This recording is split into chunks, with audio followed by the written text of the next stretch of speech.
Morning, everyone. Hello, hello, good morning.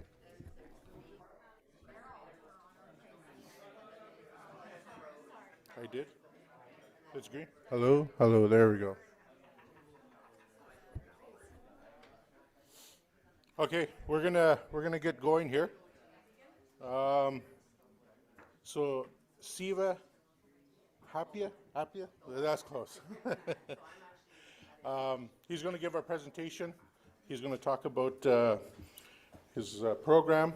But at the end of his presentation, we're gonna have the minister, Patty Hadju. She's gonna say a few words to us after Siva's presentation. So goes to 10:45, so then she'll come online and talk to us live through just like a Zoom meeting, I guess, right? Okay, so Sylvia, he's the Senior Housing Officer at Indigenous Service Canada. INAC for us older folks, works in the Ontario region. He's been with the department for about 15 years with housing and ISC, but with the Government of Canada for about 25 years. He is currently responsible for guiding and delivering the implementation of on-reserve housing programs here in Ontario, including First Nations tribal councils, to plan with special housing initiatives in communities to enhance capacity, living conditions for residents. He also oversees the delivery of ministerial loan guarantees, you know, those things we have to get for Section 95. He's also overlooks that. He also sees financing for housing projects, and he also is involved or responsible for fire prevention programs to help safeguard lives and priorities within First Nation communities. All right, there you go, Steve.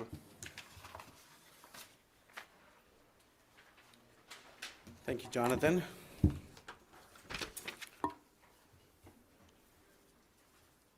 Oh, okay. Good. Good morning, everyone. Thank you for inviting me here today to share information on how we support on-reserve housing in First Nation communities in Ontario. My name is Siva Apia, Senior Housing Officer with Indigenous Services Canada, Ontario region. It is a pleasure to see you again in person after a few years of break.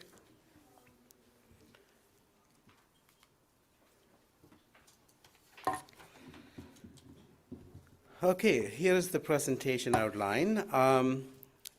In today's presentation, I will share information on how we support on-reserve housing in Ontario region.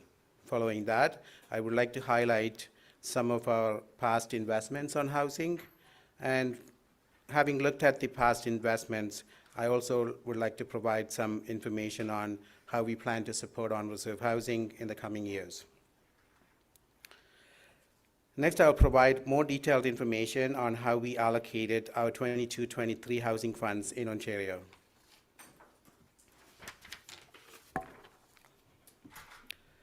Next, I'm excited to share some information about funding to enhance First Nations housing capacity to plan, build, and manage housing in First Nation communities on reserve.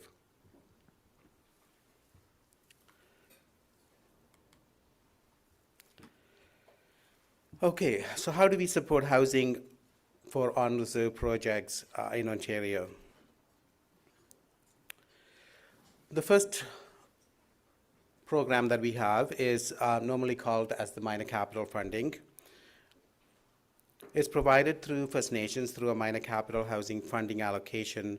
It's a formula-based allocation, takes into account the population of the reserve as well as the location of the reserve. We provide approximately $23 million annually, and this funding is provided to First Nation Chief and Council for their planning and designing of housing programs for their on-reserve members at their discretion.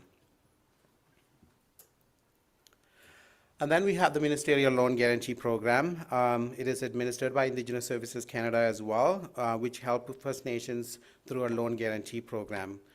This program can be used for building or renovating existing homes or to implement home ownership options in First Nation communities.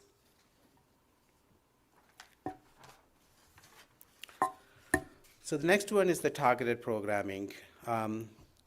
The targeted housing investments is going to be much of the discussions today, and will be focused on how we plan to invest our future years' funding, as well as how we made our decisions for this year's funding. I also wanted to, so I'll come back to the targeted funding program in the next slides.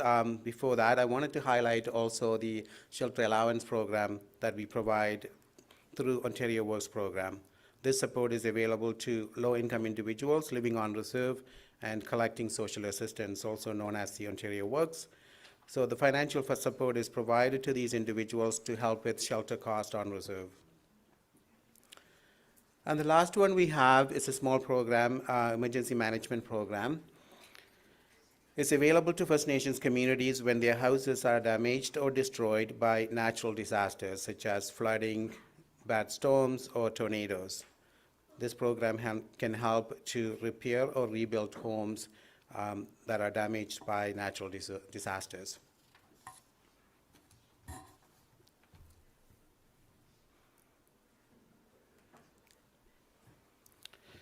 Okay, so past investments. What have we done in housing as far as the targeted programming goes since 2016-2017 fiscal year?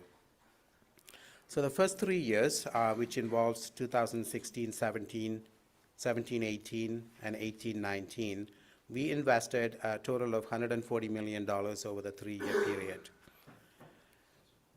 This funding was used to build new houses or renovate existing homes, or to build capacity or enhance capacity in First Nations communities across the province. Some of the outcomes that we achieved from this funding is construction of 600 new homes, which used about $113 million of the cost. And we funded renovation of 725 units on reserve, and also various capacity building projects, about 183 projects, spending about $9 million to enhance capacity in First Nation communities. So the next 2 years, 2019, 2020-21, we used a different formula of allocation. So in 1920, we spent about $53.6 million, primarily to do the same activities as the previous years, which is to build new homes, renovate existing homes, and or build capacity in First Nations communities. So the allocation was slightly different. It was not project-based. The funding was provided to the First Nation Chief and Council up front, and the community was asked to prioritize that funding based on their local needs. We followed the same process for the following year, which is 2021, invested the same amount of money, $53.6 million. We provided the money up front to the First Nation communities. The Chief and Council was responsible for determining projects and prioritizing their initiatives just to serve their own local needs, and they reported back to us on how they're spending those funds. And then 21-22, we took a different approach. We did a collaboration initiative with Canada Mortgage and Housing Corporation. Approximately $56.9 million was invested. And what we done was we collaborated with Canada Mortgage and Housing Corporation with the programming that they did. So if communities had received new construction funding from Canada Mortgage and Housing Corporation, we funded them for renovation projects. And if communities were turned down or they were not interested in accessing Canada Mortgage and Housing Corporation programs, then we gave them construction funding. And for a small number of communities that are still working on their land status or still working to build capacity or infrastructure in their communities, we provided them with capacity development funding. So every community in Ontario did receive funding depending on where they were in terms of programming from CMHC. So that resulted in about 206 new housing units, 92 renovations, and 7 capacity projects, and lot servicing, 126 lots to service for future construction. Some of these projects were split over 2 years, so the budget may not reflect the activities there, because some of the money was was split into 2 fiscal years, especially for northern communities, remote communities. We split the funding over 2 years, so the first year they can buy the materials and transport on Winter Road, and the following year they'll do the construction.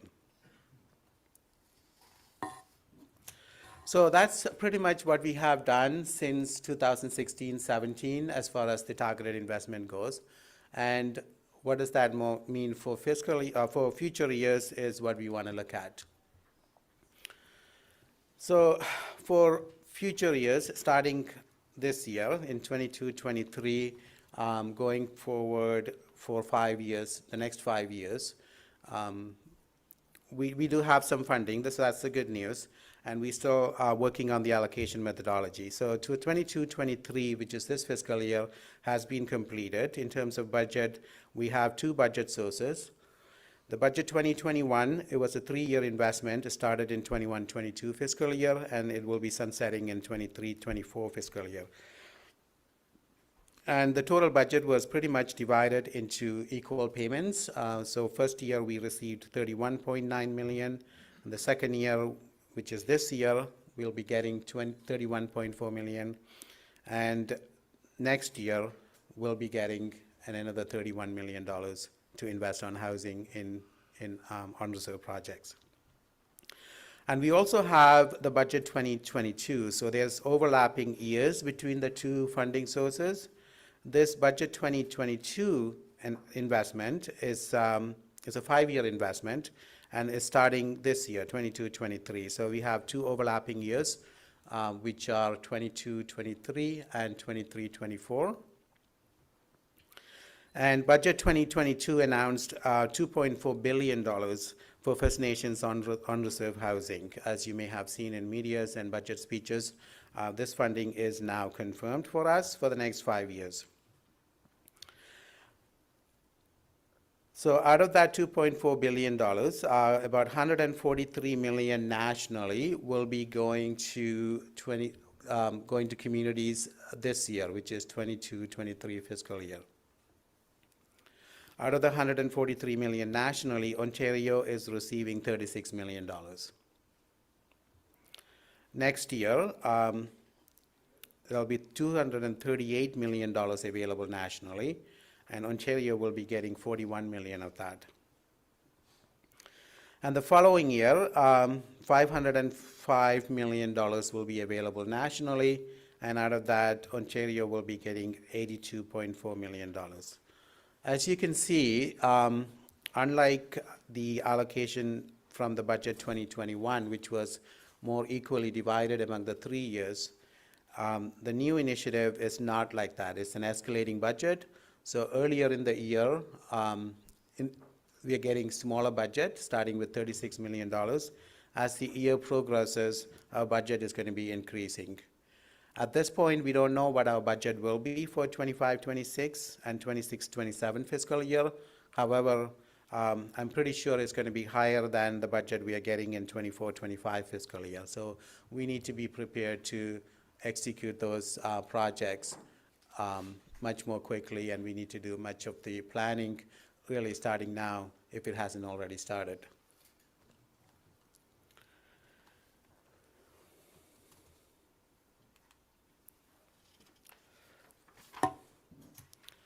So how did we allocate our funding this year in 22-23 fiscal year? We did an expression of interest. Most of you may have seen or heard or applied under. It was announced or launched on May 18, 2022. Every chief and council in Ontario region received an invitation from us asking them to submit an application or expression of interest in any one of the 3 categories listed there. The first intake deadline was June 24th, 2022. I say first intake deadline because there is really no deadline. We are keeping that expression of interest open for communities who couldn't apply on the first phase, can still submit the application to us. So the first intake period ended June 24th, 2022, and as I mentioned, we will still be accepting applications. If you didn't get a chance to submit the application by that deadline, I encourage you to still submit the application, and we'll be reviewing it as a phase 2 application approvals.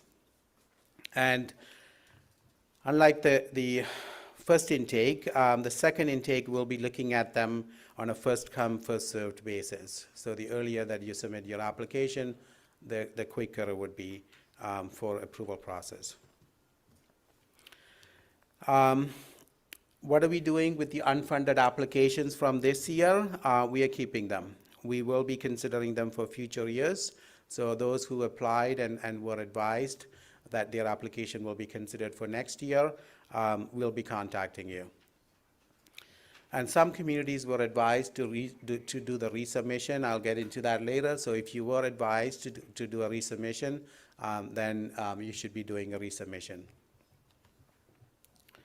So the project categories the Chief and Council could apply under included new construction of affordable principal residences, lot servicing and pre-construction activities for future construction of principal residences, and renovations and additions of existing homes to improve the health and safety conditions and or to reduce overcrowding. A First Nation could be submitting an application in all 3 categories if they have shovel-ready projects.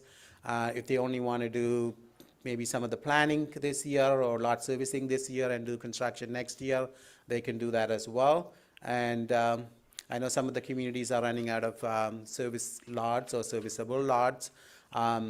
If that's the case, they want to proceed with expanding their existing houses or complete renovations in their existing homes, they can do that as well. So there's really at least one project that should be able to do for communities right away to address the immediate housing needs in communities and pave the way for future years to do new construction.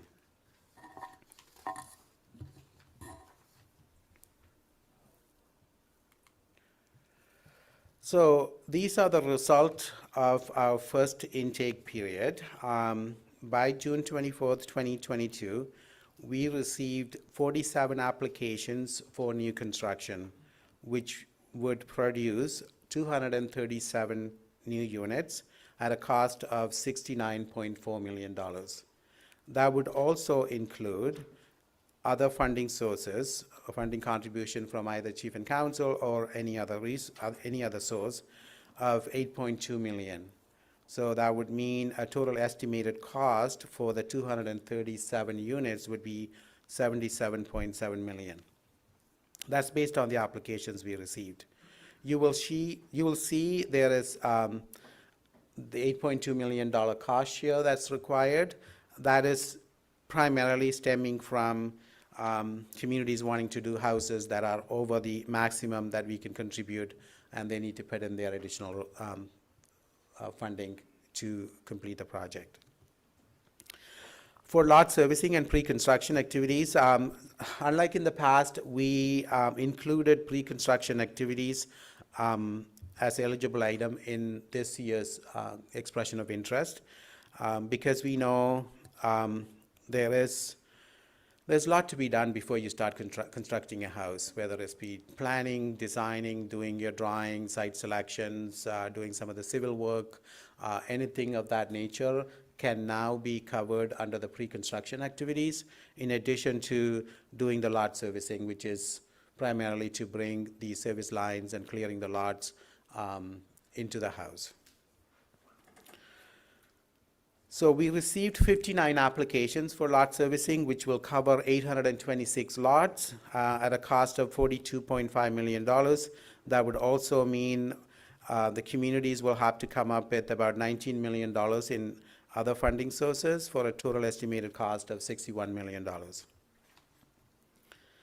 In terms of renovations, we received 47 applications, which will cover about 459 units across Ontario, and at a cost of $21.7 million, with other contributions of $1 million to a total estimated cost of $22.7 million.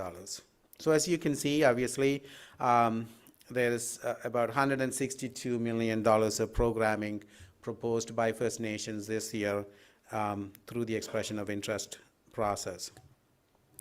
That would require about $133 million from ISC if you were to execute or fund all of those projects. However, that's not the case. Even if we did have the funding, we could not have supported all those applications because some of them still require some additional work in order to get them into a project-ready or shovel-ready stage. So that also looks into how many people did not apply. So about 48 First Nations from Ontario did not submit an application at all in any one of those categories. And those applications we are expecting to come in probably after the deadline, and I know quite a number of them have come in after the deadline, and we'll be reviewing them for possible funding next fiscal year. In terms of how many projects communities are applying for, there's some numbers there. About 27 communities in Ontario applied for all three categories. That included new construction, renovation, and lot servicing. 19 First Nations applied for only 2 of the 3 categories, and 33 First Nations applied for only 1 category. So there is at least 79 First Nations in Ontario applied for at least 1 category through the expression of interest process.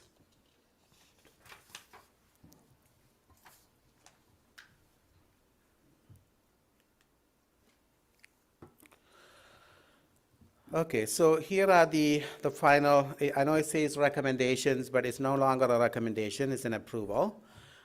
Here is what we are able to support this year for housing projects on reserve through the targeted funding. We'll be funding 28 new construction projects, which will produce 132 units at a cost of $40.5 million for ISC, and that will also produce about $5.2 million from other funding sources to a total estimated cost of $45.8 million. We will also be able to support 35 lot servicing projects, which will produce 454 lots for future construction at a cost of $22.6 million, which will also bring in about $8 million from other funding sources for a total estimated cost of $30 million. We will also be approving 26 renovation projects, which will cover about 260 existing units at a cost of $10.8 million, with $1 million coming from other funding sources to a total estimated cost of $11.9 million.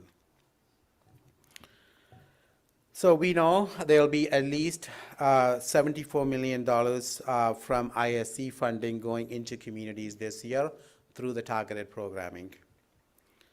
An additional $14 million will be going through other funding sources into programming in communities in Ontario for a total project of $88.4 million.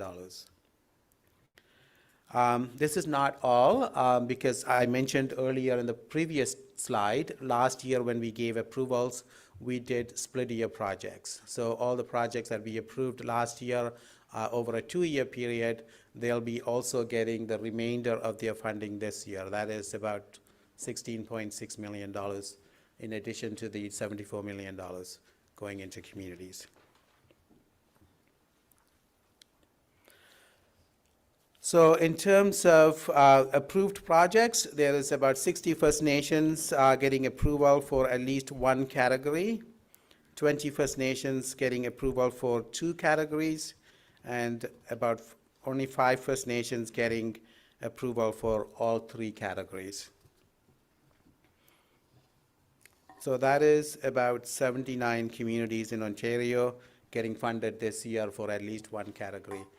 So there is construction activities, at least in 79 communities from this year's funding alone. How much do we really have in Ontario to spend? That's what we have from various funding sources that we received this year. So we have a housing A-base allocation of $24.8 million that will be going into funding expression of interest projects. And we have $31.4 million from the Budget 2021 initiative, so which is, after this year, there's still one more year to go. And we have $36 million from the Budget 2022 announcement, which is the 5-year commitment. This year is the first year, and then we have 4 more years to go. And we also received a small budget for subdivisions, $1.3 million, for a total of $93.6 million, all of which will be spent in communities in Ontario.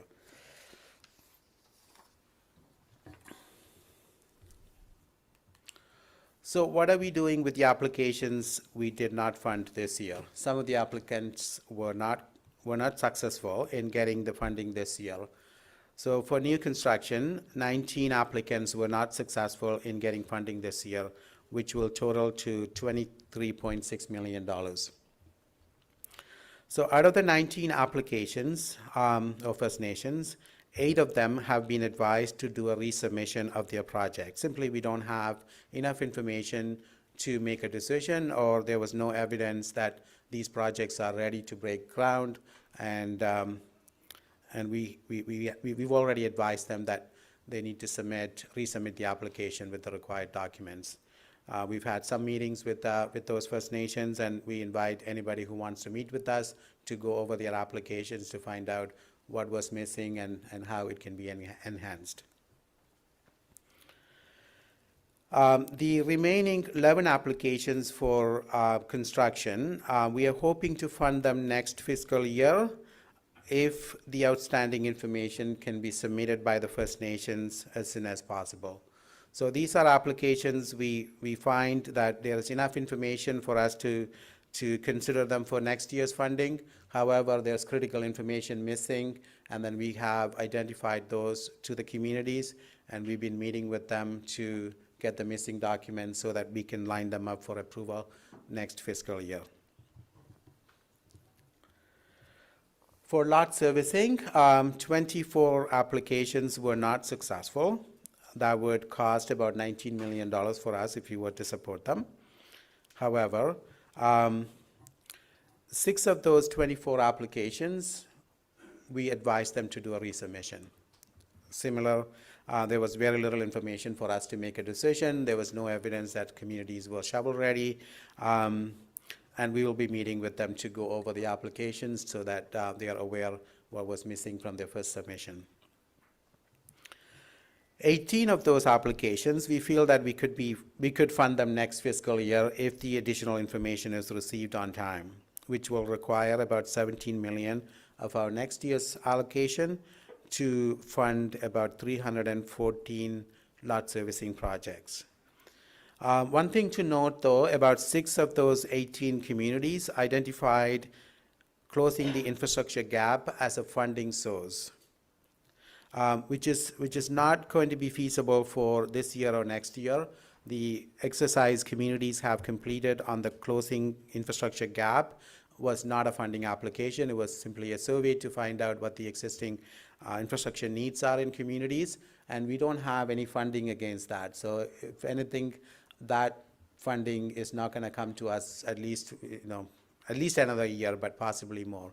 All that information has been compiled and sent to our headquarters and the politicians, and we have no funding available for that exercise. So those communities who identified closing the infrastructure gap as another funding source, they'll need to find another funding source, or they'll have to redo their scope of work to stay within our maximums.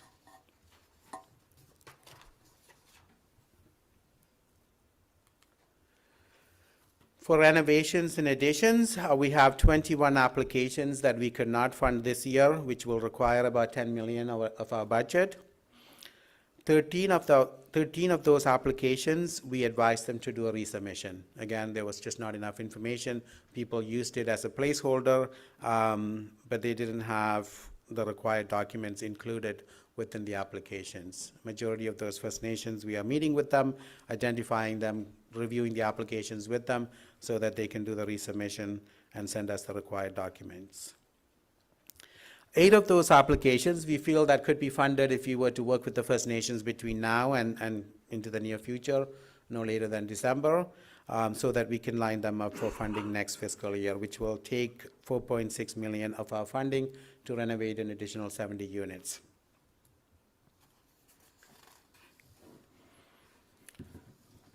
So that's pretty much what we've done in terms of targeted programming this year. I don't know what the timing is like. I think we have a few minutes. So I just wanted to touch on one additional programming that we are anticipating in the coming years. Then maybe we'll do some questions and answers. So Budget 2022, as I mentioned earlier, announced $2.4 billion nationally over 5 years for on-reserve programming. Approximately $157 million of this funding is earmarked for First Nations capacity enhancement, which can include the support for housing managers. Recruitment, training, and retention of qualified housing managers will be supported with that funding over the next 5 years. Another $66 million of the $2.4 billion is earmarked for capacity building for housing managers on reserve, or developing the tools, the resources that they need in order to execute all this programming in their communities and possibly access other funding from other government departments as well. So all of the funding dollars that I mentioned here is only the budget from ISC, Indigenous Services Canada. I know Canada Mortgage and Housing Corporation has programming, and other government departments possibly have programming. So we really felt, and we heard from the communities, that there's a real lack of, there's just not enough time for housing managers to do all that work, all that new work, in addition to completing the existing projects and doing the planning and designing and all that. So this funding will be made available to communities. So that's a total of $223 million for capacity enhancement. And this will be distributed after an allocation methodology is finalized. Our headquarters is doing an engagement session with Indigenous partners in order to find out what the best mechanism would be to allocate these funding. And once that is finalized, the engagement sessions have already started with the internal partners, and they'll be going to external partners shortly after that. Once that is finalized, we will be getting back to our communities and communicating that to them. But we know there's going to be funding available for housing subsidy for housing managers. So if there's an issue of difficult to find people to work, you need to do some succession planning, or you need to develop job descriptions, work plans, or anything like that. This is just a heads up. We will be coming out to communities and offering this funding, and it will be based on some sort of a work plan or proposal that this person would work on over the next 4 years. It is not intended to reimburse the salaries already being paid to the housing managers. It's intended to enhance the capacity, so over and above what they have right now.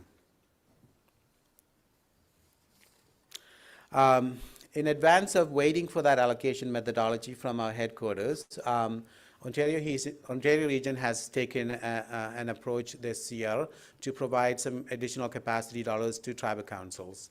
So last week on Thursday, we held a town hall meeting with all of the tribal councils in Ontario.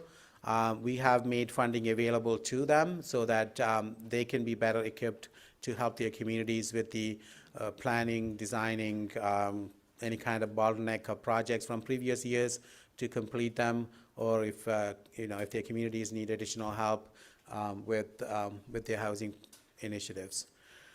We have offered $100,000 for every tribal council in Ontario. We've asked them for a work plan or proposal to come back to us with, which will be based on what their challenges are in their local communities and in their local area. So there is very little in terms of guidelines that we have communicated to them. It's pretty open, and we're doing this on a pilot basis only in Ontario, and we are hoping to produce some good results out of it, which will feed into our next 4 years of programming for capacity building.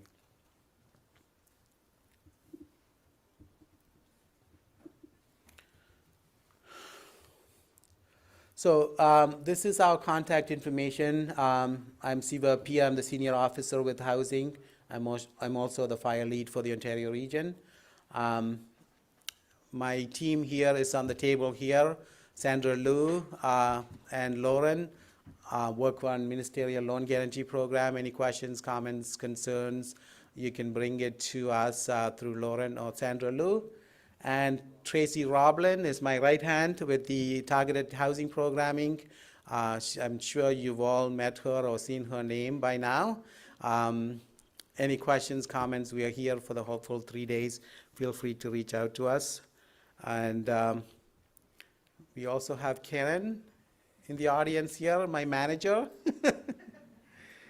And maybe Karim, who kind of led in closing the infrastructure gap exercise for our region.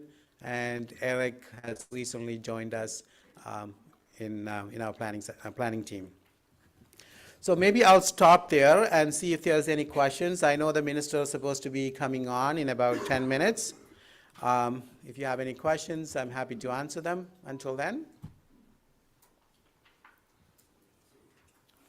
there's a question, and then we'll go here. Just a question on how the allocations for Ontario was determined from the national numbers. So national office had their own allocation methodology.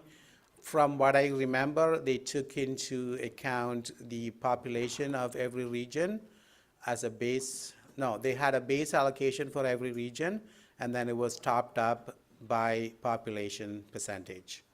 So there was, from what I remember, there were two components. One is the basic allocation for every region, and then it was topped up for population.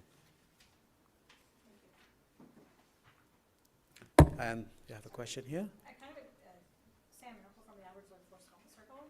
We're Indigenous employment and skills training thing, and I know under the Indigenous Early Learning Childcare, they brought together a lot of different department heads to work together to formulate the LCC, brought in, and SOAR, Health Canada is. What is ISC doing to try to collaborate, I guess, and work with some of the employment and training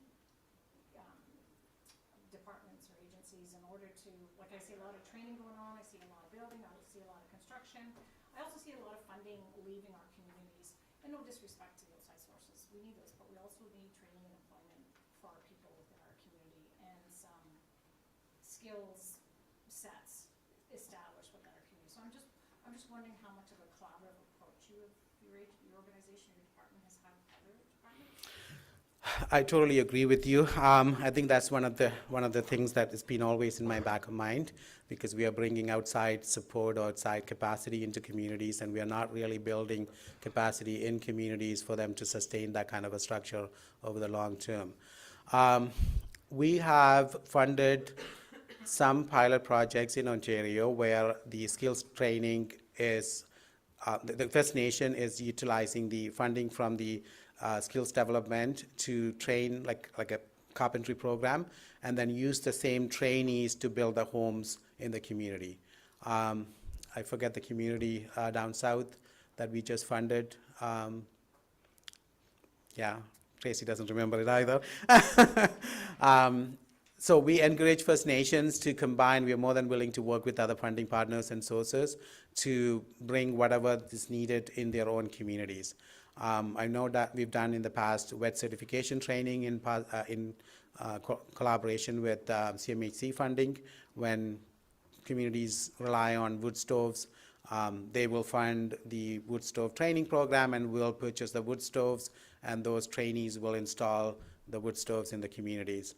So there's not a huge, and I feel like we're not doing enough of that, but I do encourage the communities, if you have any ideas, bring them forward, even if it's outside of this expression of interest guidelines or requirements. We can still look at them as a pilot project. We're always interested in doing innovative projects. We do have a number of innovative projects in Ontario, and one I clearly remember, the only reason we funded that project is because of that employment training and the certification program involved in building those homes. The model used by MBQ, I was quite excited about. If you have any similar ideas, we have no problem working with other funders as well. Okay. Chris Miracle. Hi, Steve. Good to see you again. Good to see you, Grace. I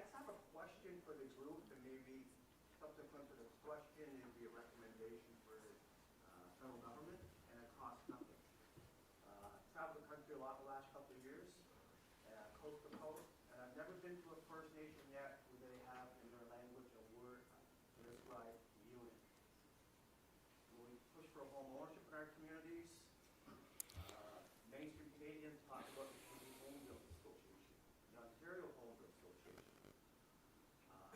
I recommend that as a group collected at First Nations, we recommend the federal government get rid of that word unit and replace it with homes.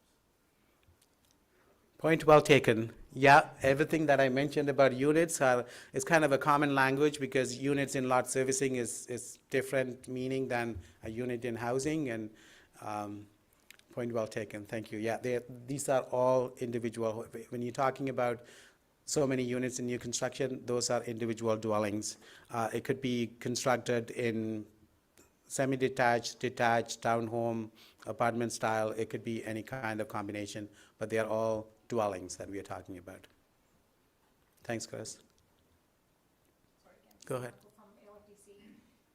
Just one quick question. I noticed that with your numbers and stuff like that, there's 96 million, there will 73, I think, was being allocated to be spent. So will the funding that's sitting there be carried forward, or is there a definite date set that has to be spent and gone? There's no funding sitting down. So the $74 million is what's being used to fund new applications. As I mentioned earlier, last year we did 2-year overlap funding, especially for communities up north, remote communities. So we did 60% of the funding in the first year so that they can purchase the materials and transport it on Winter Road, and the other 40% of the funding will be going this year. So about 17 million of the remaining budget will be going towards that. And we have, right now, we have about $1.5 million remaining in our $93 million budget, and that is earmarked to support the tribal councils with that capacity offer that we have given. So we are holding that budget until we get or hear from tribal councils as to if they're going to utilize that funding. And at one point, if they're not going to utilize it, then we'll be allocating those funds. We can't carry forward funding. We have to spend it, and we will spend it. Yeah.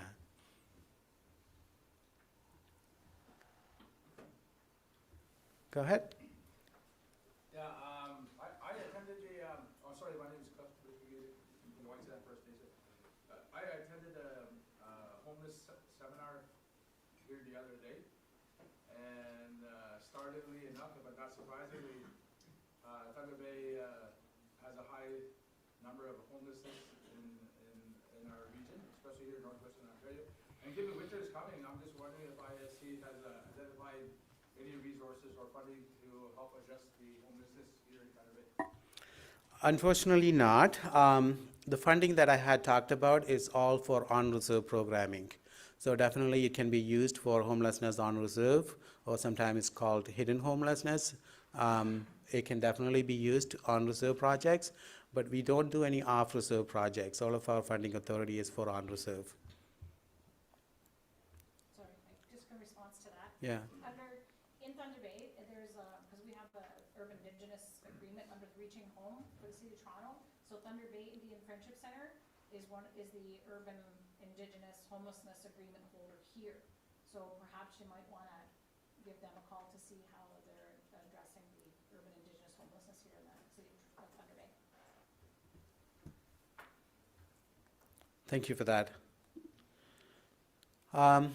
If there's no further questions, I don't know if the minister is joining us. No? Okay.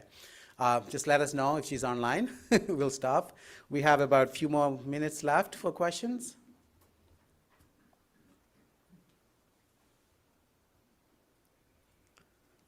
So as I mentioned earlier, we are not too restrictive in what kind of homes that you should be building or how many bedrooms you should be including, whether it should be for single parents, singles, families, or Indigenous, any kind of Indigenous person living on reserve could be accommodated through our programming, seniors housing and all that. So you can really tailor the programs to your needs in the communities. Some people are able to do more units than we are funding. Our funding is usually based on 5 units per community through this initiative. But if you're only building tiny homes projects, for instance, you still get to keep the entire allocation, but we'll be expecting you to do more units with that funding. So if you have need for only single people, then don't build homes for family homes just because, you know, you have to build that five units. So you can build more, you can build smaller, you can configure them in any way that you like, multi-units, single units, apartment buildings. I know infrastructure has been a challenge in many of our communities, and we've heard over and over throughout the last 3 days and prior to that. Unfortunately, I don't see any immediate relief for that. However, you know, anything that you can do within your controls in terms of doing smaller lot frontages, doing multi-units, anything that you can come up with in innovative, creative ways, talk to us. We are open to any and all kinds of solutions within that budget. So, go ahead. Another question. On the lot servicing, the costs were nearly 50% nationally over what was allocated, and I don't know, 35 to 40 in Ontario. Like, what was the reason for? Is the formula out of date, or just the gap in what was provided to what the costs were? In terms of cost per lot? Lot development and. Yeah, so traditionally, lot development covered the services from lot line into the house, and that's what our national headquarters had taken into account in terms of lot servicing funding per unit allocations. However, in Ontario, we've increased that slightly for two reasons. One, we included pre-construction activities within that category. So if you don't need to spend money on clearing the lots, but you need to spend money on doing some subdivision plans or minor extension of water, sewer, or extension of electrical lines, we've agreed to cover that within that allocation. However, if you try to do everything within that allocation, it's not going to be enough. We know that. But to offer that flexibility to communities that, you know, they may not need money for clearing the lots. The lot is already cleared, but they need the money to extend the electrical lines to the building or put access roads or anything like that. We said you can still have that allocation. Allocation is based on 20 units per communities, and depending on the geographical zone, the budget varies. I think goes up to $68,000 per lot. One of the other things that we also done is how we classified our geographical zones. We did not use the Indian Act geographical zone classification. We used our capital zones, which resulted in majority of our Zone 2 communities being classified as Zone 3 communities, which increases their budget. I know it's not enough, but if you were to increase anything further, then we'll have to do less units or less cost per community. It is not intended to replace the subdivision, so if there is need for subdivision development, I would strongly still encourage you to put it on your FNIP, First Nation Infrastructure Investment Plan, and that is still being monitored and compiled and being reported to senior management. One last questions? When you mentioned dollars for tribal councils, does this affect independent First Nations in a way? OFNTSC has been provided the same opportunity. They kind of support the independent First Nations. If you have any needs, I would say talk to OFNTSC, and that opportunity is being extended to OFNTSC, Ontario First Nations Technical Services.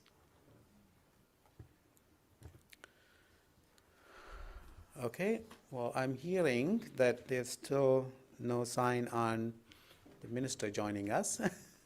She might be held back some of our meetings too, yeah. Anyways, if we hear from her, I'm sure we can meet her in another session. And thank you very much, everyone, for joining our session. Like I said, feel free to reach out if you have any questions about the applications you submitted and you can do better or you want to change it. Let us know. We'll work with you. Thanks, everyone.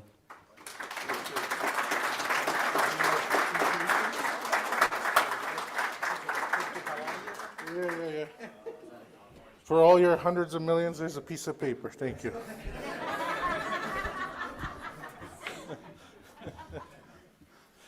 We don't get money for gifts. No, okay, all right. So I'm just gonna see, we got an email from some of their staff that she's trying, but. They say she's coming, but she's not here yet. Yeah. So there we go. Wait till later in the day. Okay. She's traveling somewhere, right? Ottawa to somewhere, or she's like in transit or something? Yeah. Okay, I think that's it. But if you want to take the chance of wait, she may jump online, we don't know. Oh, she's trying to log in right now, we just. All the staff are helping her.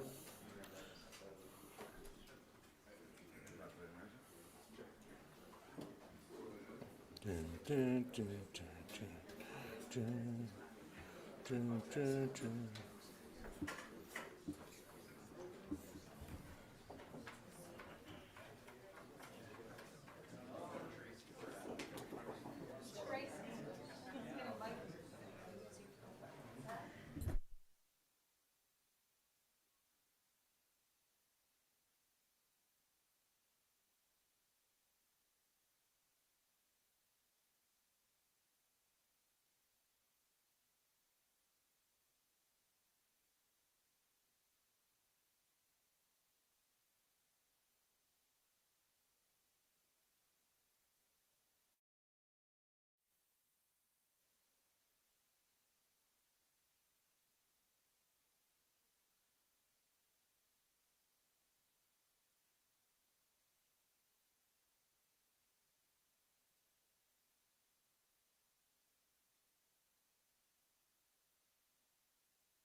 Okay. We're getting close, we're getting close.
Okay.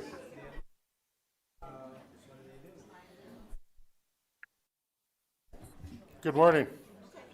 Can you hear me? I can. Good morning. Oh, mute volume. I can barely hear them though. No, still can't hear you, Minister. You still can't hear me. I'm off mute. No, if you can hear me, we can't hear you. I'm definitely off mute. it shows off. Oh, there we go. Okay. Oh, aren't we so excited to Zoom?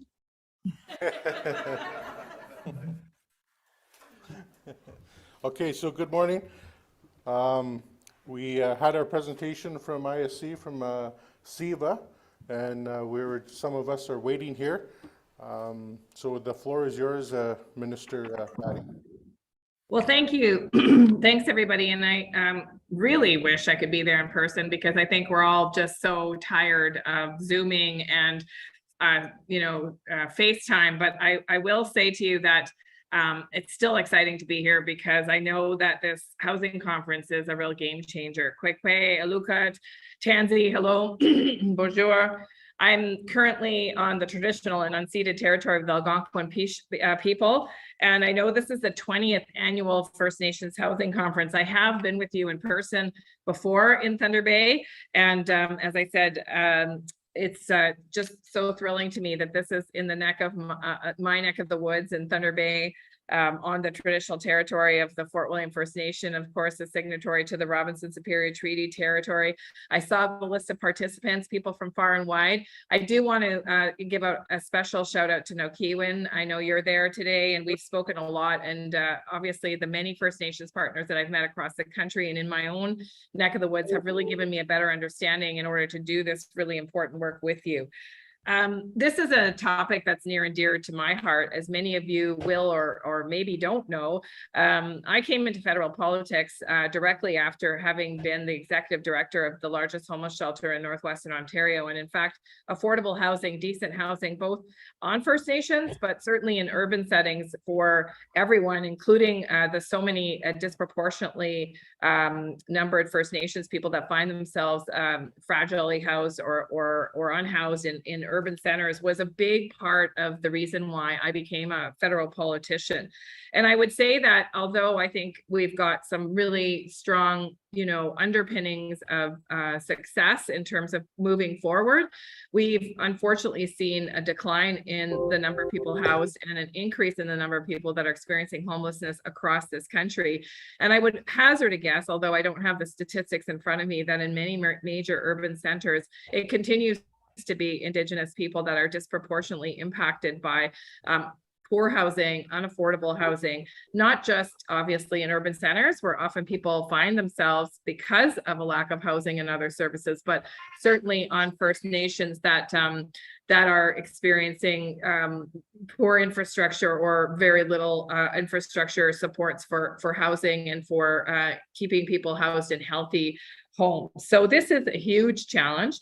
The gaps are huge. I've learned so much over the last year in particular, and certainly in the years before in my own writing about the logistics challenges, especially as people experience life in very rural or remote communities. The continued impacts on health and community outcomes only grow as the gap grows. And of course, we have now the looming challenge of inflation, which is making costs rise everywhere, and in particular in infrastructure and in building. So collectively, we have to keep going. And I can imagine that sometimes it feels very discouraging for people that are very focused on closing the housing gap. But I'm here today to tell you that I'm intentionally digging into this space with my department and with my team, and certainly with the Prime Minister's Office and the Minister of Finance, to continue to advocate for decent, adequate funding that can help support the work that you're doing at the ground level to unlock better, safer, and more dignified housing for everyone. The commitment that the Prime Minister made over the last 7 years has been to close the socioeconomic gap for First Nations people on reserve by 2030. This is for anyone who is Indigenous, First Nations, or has visited a First Nations community, and unfortunately far too Canadians have actually. visited a First Nations community, but this gap is significant and it's a very ambitious goal. The infrastructure gaps have been undergoing an assessment process this year, and I want to thank all First Nations leaders and communities that have submitted their estimated infrastructure gaps so that we have a better sense of what the economic reality of closing that gap means, but also what the challenges from a technical perspective and a process perspective are. And I'm hoping that I'll be able to have better news on really streamlining infrastructure supports and access from the federal government in the months and year to come. It's made difficult as well by the ongoing systemic discrimination that has happened over decades. And it has happened not just in the area of infrastructure, but, you know, we're in the midst, as you know, of trying to settle historic discrimination in child welfare, discrimination in health services, discrimination in supports for people and community discriminations in education. And my fervent hope is, and that, you know, these discriminatory gaps are closed, not by lawsuits in the future, but by governments leaning in and understanding that equity is good for everyone. That when people have a fair chance to succeed, when communities have the supports they need, and when communities and provinces and territories and the federal the federal government work together with the focus of ensuring that everybody has their best chance to be the most productive human in Canada that they can be, that our nations, our country will be stronger. And we're going to need those people. We're going to need people that feel confident that the supports are there for them to be at their full potential, because the challenge is looming for us, not just as citizens of this country or our communities or our nations, but really as global citizens, are significant. You know, there are only so many times that you can hear global climate experts warn about the impact of climate change and sort of put that aside and not take that seriously. Many First Nations are well aware of the impact of climate change already on the functioning of their communities, on the health of their citizens, and on the sustainability of their very cultural identity attached to some of the ways that they've gathered food or lived with and amongst the natural environment that they have always lived amongst. So this is a significant challenge. The economy is also a significant challenge. You know, the world is under pressure in a way that we haven't seen in decades. And so we need everybody to reach their full potential. But in order for that to happen, we all have to work together at all orders of government, in partnership with First Nations, with housing experts like yourself, with provinces and territories, with municipalities, and indeed with community members, to make sure that we get this right and that we are able to fix these historic wrongs, and that we work to reduce the division and the division really of responsibility. My perspective as a federal politician is that, of course, there's clear division of responsibility that's set out in all kinds of different legal documents, but that at the community level, it's all of us that makes the difference, that every single person needs to be rolling up their sleeves and thinking about how we make better communities. And that's exactly what you focus on in the work that you do. I know that your agenda over the last 3 days has covered many, many topics, and I know that there's tons of work ahead of us as well. Fire codes, modular homes, construction contracts, policy creation, power projects, healthy environments, the list goes on, but all of this is essential. And as you know, all of it's interlinked. I hope that your sessions have been productive and that the networking at the forum has given you some space and some new ideas to be able to bring back to your everyday work. I'll also be looking to my team and our officials for the summaries of your conversations, but I know today you'll have some comments and maybe some questions for me. I know that the more that I hear from you directly, the better it helps me understand your challenges, and also the way that I can be the most effective Minister of Indigenous Services, Member of Parliament for Thunder Bay Superior North, legislator, and certainly advocate at the tables that I have the privilege to sit at. As you know, over the past few budgets, we've committed billions of dollars, new dollars in First Nations housing over the next few years. Budget 2022 includes $4.3 billion for Indigenous housing. My officials are working right now, as you know, on getting that money out. My hope is that we can fulsomely spend all of the money in the first couple of years so that I have a very strong argument to go back to finance and say that we need more. It's a delicate dance with finance, especially right now as we see inflation and the pressures of of the global world economic situation accelerate. But my argument has always been that investing in people and investing in communities, including decent housing, is actually an investment in the prosperity of the future of communities in our country. Just yesterday, I spoke to a number of chiefs and community leaders at the Ontario Joint Gathering on the issue of capital infrastructure, and the gap was raised by many people as well. And my officials mentioned that the estimated gap right now is upwards of $12 billion in Ontario alone, and that doesn't include all of the assessments that are still coming in. And so we know we need big investments. They're part of what's needed. But as I said, they're not the only solution. Money without a plan is not efficiently spent, and sometimes it can't even get out the door. The money has to get out the door. That's my job, to work with communities, to work with grassroots level chiefs, community members, organizations, builders like you, to see how we ensure that as that money is spent in community, that the people living in those communities actually feel the change, and that investments are going to the right places, and that people begin to feel hope that they too will have decent and affordable housing in the communities that they live. We know that there's been additional challenges over the last few years with COVID measures and supply chain disruptions, and as I mentioned, inflation. But I think about the woman that I met in Tatasqueyoc just a couple of weeks ago.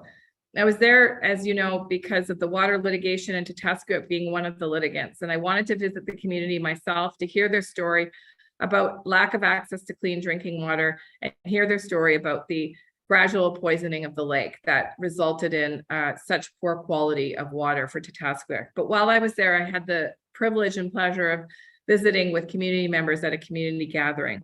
And I sat with a woman who showed me photos of the home that she was living in.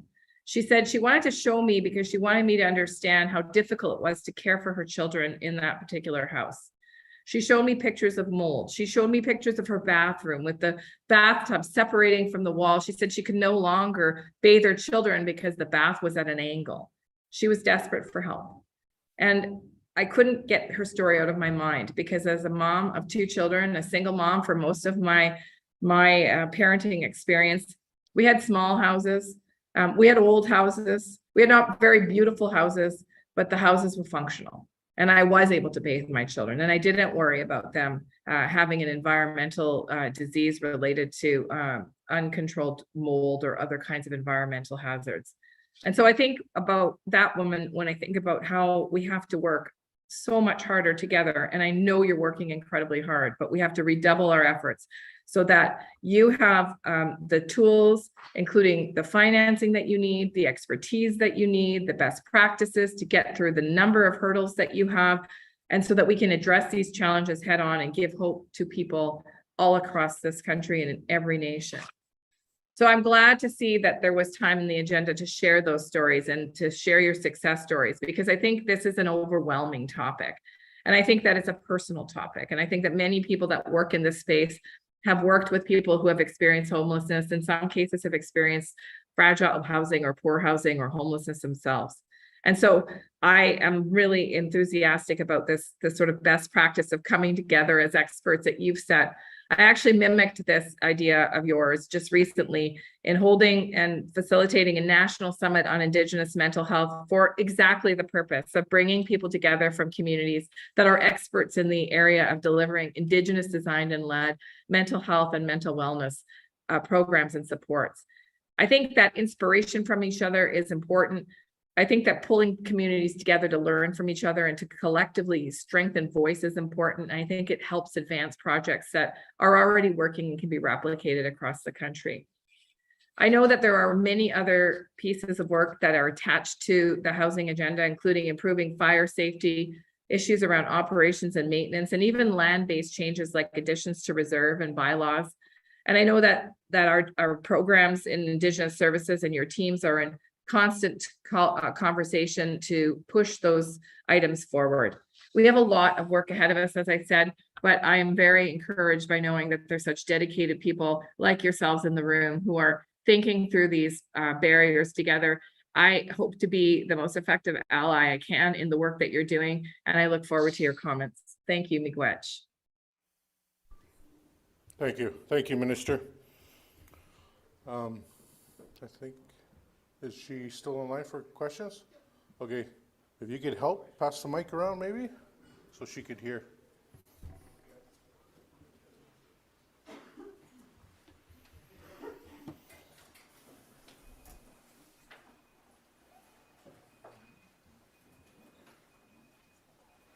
Okay, who's it? Hello? Hello? Hello? Hello? There we go. Hello, good morning there, Minister. My name is Gary, I'm from Nishkanaga, and I got a question here. I know there is a lot of housing, rapid housing that's put in, a lot of funds, but pretty much in our area, we're pretty much handicapped because the lot development is a huge issue to gain housing. Right now, our community is filled up. We have no more lots. So, is there any funding for lot development for housing? Thank you. Thank you, Gary, and thanks for hosting me in Nishkandaga this summer. It was a really powerful day, and I appreciate being so welcomed by the community. Yes, there is, as part of the housing funding, money for lot servicing and pre-construction. Each community obviously is under different circumstances, and some communities have available land to develop those lots. Other communities are struggling with additions to reserve, and we're working right now to try to smooth the process of additions to reserve so that they move much more quickly. But if Nishkandaga has an application in for lot servicing or pre-construction and you have a response from the regional director's office, my office will reach out to your team and make sure that we know the details of that application. Okay, thank you. Is there any more questions? We don't see no more hands, Patty. Oh, no. No. Okay. All Well, right. thank you for sticking around and waiting for me. Apologies for the lateness of my arrival, but I look forward to seeing many of you in person in the travels in the year to come. And please don't hesitate to reach out to my political team if there's any challenges in any of the applications that you have into Indigenous Services Canada. We want to know about them. And we have a very effective team with Clint, who many of you know, Clint Cushy, and others on my team that are working very closely with communities to make sure that things don't get lost in the department. So please don't hesitate to reach out to me or my team. All right, thank you, Minister. Thank you for your time and your words. And we look forward to working with you in the future and your staff here in Ontario. Thank you very much, everyone.